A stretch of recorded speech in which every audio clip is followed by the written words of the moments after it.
एक महत्त्वाची बातमी राज्यामध्ये पाणी टंचाईची चाहूल आतापासूनच जाणवायला सुरुवात झालेली आहे। राज्यामधील 14 जिल्ह्यांमधील टँकरने सध्या पाणी पुरवठा केला जातोय। महाराष्ट्रामधील 626 गाव वाड्यांवर टँकरने सध्या पाणी पुरवठा करावा लागतोय। एप्रिलच्या सुरुवातीलाच राज्यामधील टँकरचा आकडा 100 पार गेलाय। पाणी पुरवठा विभागाकडून देण्यात आलेल्या आकडेवारीनुसार राज्यामध्ये 178 टँकरने पाणी पुरवठा सुरू आहे, ज्यामध्ये सर्वाधिक टँकर सातारा जिल्ह्यामध्ये सुरू आहेत। या सगळ्या संदर्भात अधिकची माहिती देण्यासाठी आपल्यासोबत मोहसिन शेख आहेत। मोहसिन, राज्यातील कोणत्या जिल्ह्यांमधील सध्या किती ठिकाणी टँकरने पाणी पुरवठा सुरू आहे? गाववाड्यांवरती जी नेमकी सध्या भीषण परिस्थिती काय आहे? ऋतुजा, आपण जर बघितलं तर मार्च महिना संपलेला आहे आणि एप्रिल जवळपास सुरू झालाय। आज 3 तारीख आहे। असं असताना एप्रिल महिन्याच्या सुरुवातीलाच राज्यातील अनेक भागात आता पाणी टंचाईला सुरुवात झालेली आहे आणि अनेक गावांमध्ये आता पाणी पिण्यासाठी भटकंती करण्याची वेळ आली आहे। त्यामुळे शासनाकडून या गावातील पाण्याचे टँकरचा प्रस्ताव मागवण्यात येत आहे आणि टँकर सुरू करण्यात येत आहे।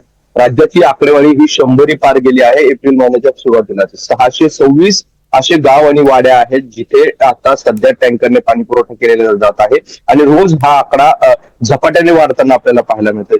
14 जिल्ह्यांमध्ये आज जे आहे तर राज्यातील टँकरने पाणी पुरवठा करण्याची वेळ आलेली आहे आणि अनेक जिल्ह्यातून अजूनही प्रस्ताव जे आहे तर पंचायत समिती असेल किंवा संबंधित तहसील कार्यालय असेल इथे पडलेले आहे आणि ते प्रस्ताव देखील आता मोठ्या प्रमाणात येताना आपल्याला पाहायला मिळत आहे। त्यामुळे हा आकडा अत्यंत झपाट्याने जे आहे तर वाढतोय आणि दुसरीकडे जी पाण्याची पातळी आहे विहिरींची असतील किंवा तलावांची आहे ती देखील मोठ्या प्रमाणात जे आहे तर घटताना आपल्याला पाहायला मिळते आणि त्यामुळेच कुठेतरी पाणी टंचाईचा सामना जो आहे तर आता राज्याला करावा लागतो की काय अशी परिस्थिती निर्माण झालेली आहे। आज जरी हा आकडा 178 टँकर फक्त एप्रिल महिन्याच्या सुरुवातीला सुरू झालेले आहे, हा आकडा जरी कमी वाटत असला तरी ज्या पद्धतीने पाण्याची पातळी घटत आहे ती अत्यंत चिंताजनक आहे आणि त्यामुळे जर अशीच परिस्थिती राहिली तर एप्रिल महिन्यानंतर प्रचंड अशा पाणी टंचाईचा सामना राज्याला करावा लागू शकतो। खास करून सातारा जिल्ह्यात मोठ्या प्रमाणात टँकर सुरू आहे। मराठवाड्यातील छत्रपती संभाजीनगर आणि जालना जिल्ह्यात देखील मोठ्या प्रमाणात टँकर सुरू करण्यात आलेले आहे आणि हा आकडा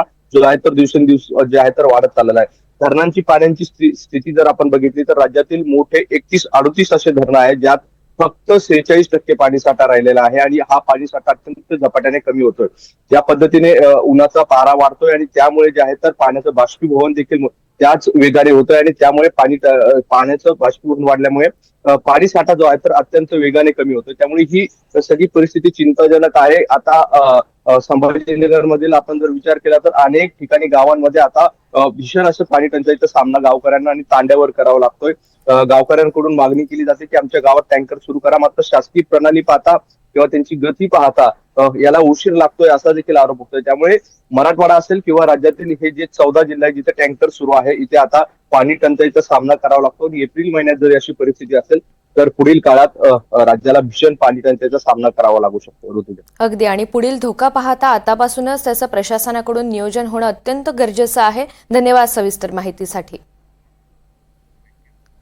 तर तिकडे पालघर जिल्ह्याला पाणी टंचाईच्या झळा बसू लागलेल्या आहेत। जिल्ह्यामधील दुर्गम भाग असलेल्या जव्हार, मोखाडा या ठिकाणी 36 गाव वाड्यांमध्ये रोज 13 टँकरद्वारे पाणी पुरवठा केला जातोय। मात्र मुदत संपून सुद्धा लाखो रुपयांची जलजीवन योजना पूर्ण न झाल्यामुळे पालघर जिल्हा मुख्यालयापासून अवघ्या 16 किलोमीटर अंतरावर असलेल्या खडकोली या गावाला भीषण पाणी टंचाईचा सध्या सामना करावा लागतोय।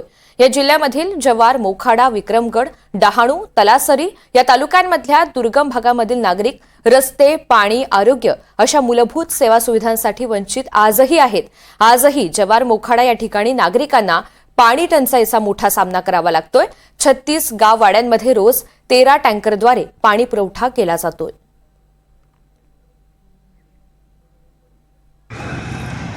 पालघर जिल्ह्याला एप्रिलच्या अगोदरपासूनच पाणी टंचाईच्या झळा सहन कराव्या लागत आहेत।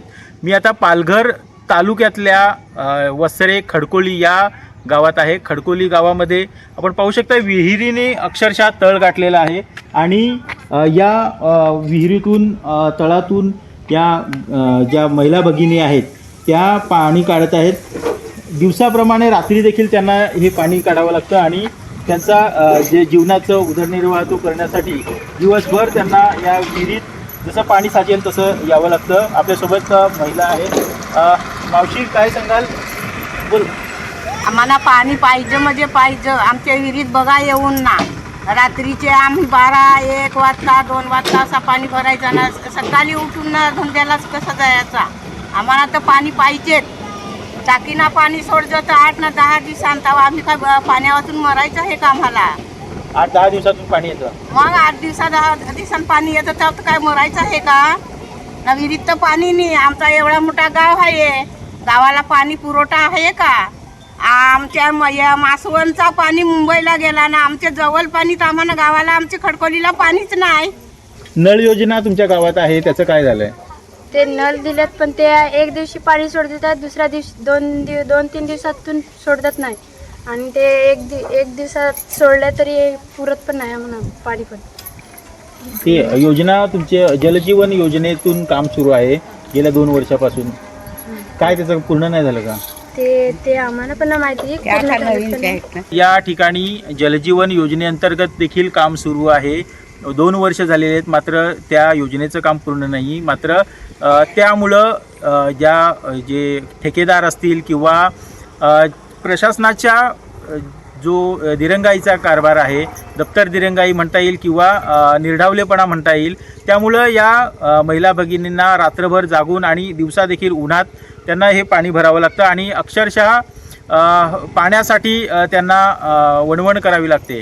त्यामुळं या शासनाने याच्याकडे गांभीर्याने पाहून जो पाण्याचा जो समस्या आहे ती तातडीने सोडवावी अशी त्यांची मागणी होत आहे.